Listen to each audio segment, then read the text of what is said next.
Hoje, nós temos a Sociedade Nacional de Fisioterapia Esportiva, da qual eu faço parte, que surgiu em 2003.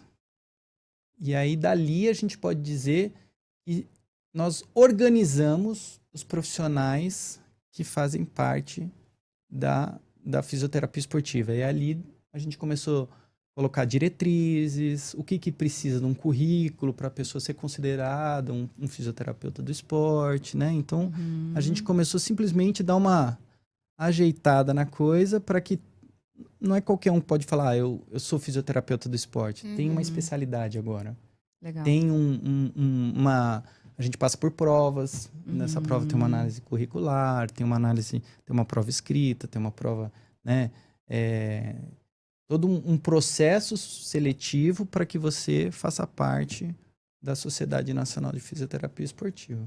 A fisioterapia esportiva é a minha primeira especialidade, né? Eu fiz residência em São Paulo, né? Uma especialização que a gente chamava de residência, na Universidade Federal de São Paulo, né? Um curso que é um curso que é muito bom, é um dos mais conceituados do Brasil até hoje. Eu passei por lá em 2003, 2004. Legal. Né? E dali foi minha primeira especialidade. Mas também, depois, em 2005, eu me especializei numa área da fisioterapia no Brasil que chama osteopatia. Legal. A osteopatia é uma segunda função, uma segunda especialidade, que hoje em dia já se mistura com a fisioterapia na minha clínica. É um pacote que você faz ali dentro da sua especialidade. Então, é uma outra área que eu atuo também na osteopatia. Não sei se as pessoas conhecem a osteopatia, é uma coisa mais nova ainda do que no conhecimento popular, do que a própria fisioterapia, né? Do que a fisioterapia esportiva. Eu me especializei, comecei em 2005. Hoje no Brasil a osteopatia é uma especialidade do fisioterapeuta. Ela, como eu disse, é uma especialidade da fisioterapia. Existem outros osteopatas que atendem no Brasil que não são fisioterapeutas, mas que vieram de fora do Brasil, enfim, fizeram formações em outros países, que é permitido, né? No Brasil, a gente tem que buscar algumas escolas que a gente tem aqui. Eu estudei na Escola de Osteopatia de Madrid. Estudei no Brasil, os professores vinham de fora, né? Eles na época, tive aula com professores espanhóis, franceses, italianos, enfim. Era bem legal, assim, uma formação muito boa. São 5 anos de formação. Então, você termina a faculdade. Uau. Aí eu fiz uma especialização e depois minha segunda especialização eu fiz em osteopatia durante 5 anos. E o que é osteopatia, né? Todo mundo tá falando, Pois não é, sei nada, sim. né? O que é osteopatia. É importante. A osteopatia é uma forma, assim, é até difícil da gente descrever, porque ela atende tanta coisa, que assim, é uma forma de você tratar o indivíduo, né? A gente tem um problema hoje que a gente fatiou a pessoa, um joelho, um quadril, o ombro, e a osteopatia ela tem uma visão um pouco mais integral do corpo. Então, a gente acredita que se o corpo tiver movimentos harmônicos, se ele estiver dentro das suas qualidades de movimento, estiverem perfeitas, não tem por que a pessoa sentir dor e desconforto. Esse é o ponto número 1. Então, assim, em cima disso, o que a gente estuda? A gente volta para a cadeira lá, estuda bastante anatomia, bastante fisiologia, bastante biomecânica, para que a gente restabeleça esses movimentos de uma maneira harmônica.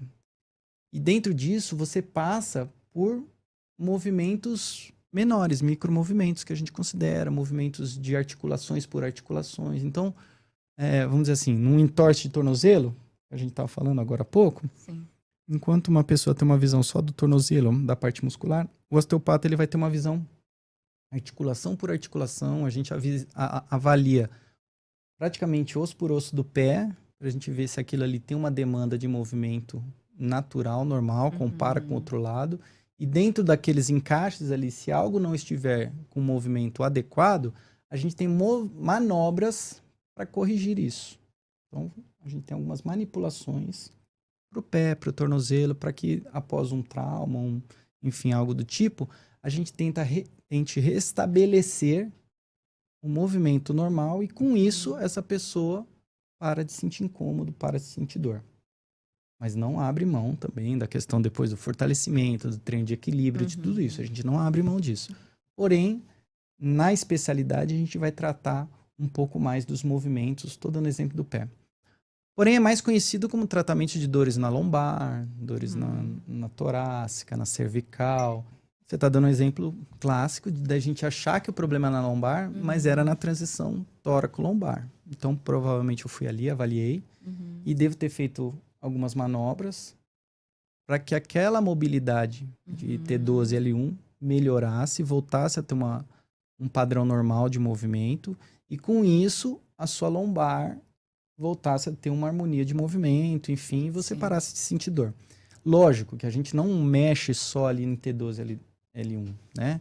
A gente, que a transição entre as costas altas, né? A torácica alta e a lombar. Não foi só ali. Provavelmente devo ter mexido em parte muscular, porque depois que afetou, a gente tem que mexer nas estruturas adjacentes, nos músculos, nas fáscias, no equilíbrio da pelve, tudo isso vai sendo alterado. E a nossa principal avaliação é na sensibilidade da mão. Nosso principal instrumento de trabalho é palpar a estrutura, né? E ver se ela está movendo dentro daqueles padrões de movimento que a gente espera para a própria pessoa. Isso que é o mais difícil. Mas, na verdade, eu brinco com eles, eu falo assim, não, quando você faz um teste de gaveta do joelho, ele consegue graduar aquela mobilidade? Ele consegue. Mas por que ele consegue graduar aquela mobilidade? Porque ele é um ortopedista com 10 anos de experiência, pegando 10 joelhos o tempo todo, todo dia. Ele não precisa nem de ressonância. Ele faz aquele teste ali e fala, tá lesado ou não tá.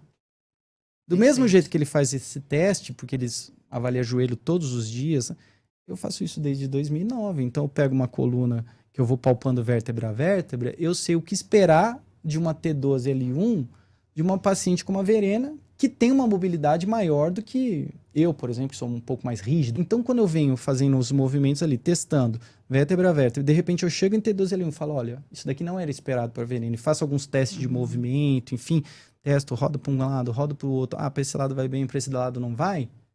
Aí eu falo, olha, aqui a gente tem uma restrição de movimento, e aí tudo em cima de um estudo anatômico, tudo, ó, isso daqui pode estar desencadeando isso, para baixo, para cá, para cima. A gente tem algumas coisas que a gente chama de bandeiras vermelhas. Sim. São os red flags que a gente tem, que são coisas que dali para frente a gente não pode ir. Então vamos dar alguns exemplos. Por exemplo, a gente nota que a pessoa tem ali dentro do processo dela uma situação tumoral. Ali a gente não mexe. Certo. Tá? Então a gente não pode ir para aquela região. A gente percebe dentro de um exame de imagem que a pessoa tem uma questão anatômica que possa machucar a artéria vertebral dela. A gente não mexe. Daí são red flags, são as bandeiras vermelhas, tipo assim, daqui não passa. Uma das bandeiras vermelhas é, eu não quero que você faça isso comigo. Eu não quero que você torça meu pescoço para um lado para o outro, né? O torcer, né, que eu tô falando assim, porque o paciente fala dessa forma, é assim, eu não quero que você manipule o meu pescoço nem para um lado nem para o outro, porque eu tenho medo. Acabou, eu tenho que achar outra forma, e nós temos milhares de formas para tratar o seu pescoço sem ter que manipular, né, um movimento que a gente chama de thrust, que é um movimento rápido, curto, que é super seguro, funciona super bem, causa uma melhora da mobilidade imediata, não porque a gente está buscando levar articulação para um lado, não, é por uma questão reflexogênica. Quando você faz uma manipulação rápida, de alta velocidade, curta, você estimula cápsulas articulares ali e reflexamente você inibe a musculatura adjacente. Aquela musculatura próxima vai causar aquele alívio ali que você entra com outras manobras. Eu, Márcio, na minha prática clínica, não costumo manipular cervical de ninguém acima dos 60 anos. Isso na minha prática não faço, né? Abaixo ali dos 60, 50 e pouco, eu preciso sempre de um exame de imagem para ter certeza que eu não tem nada ali que me impeça de fazer a manobra, né? Então, assim, são coisas que variam de profissional para profissional. Mas, na osteopatia, bandeira vermelha, não gosto que faça isso comigo. Gente, você está lidando ali com o corpo. E esse corpo não é só a parte musculoesquelética. Às vezes a pessoa está buscando ali você por causa de uma angústia. Você vai causar mais angústia nela ainda. Exato, É verdade. Então, assim, isso é difícil. Então, assim, eu sempre respeito a opinião, né, a solicitação do paciente, ele é o dono da sessão. Ele é o dono do processo ali. Eu sou só um veículo. Só.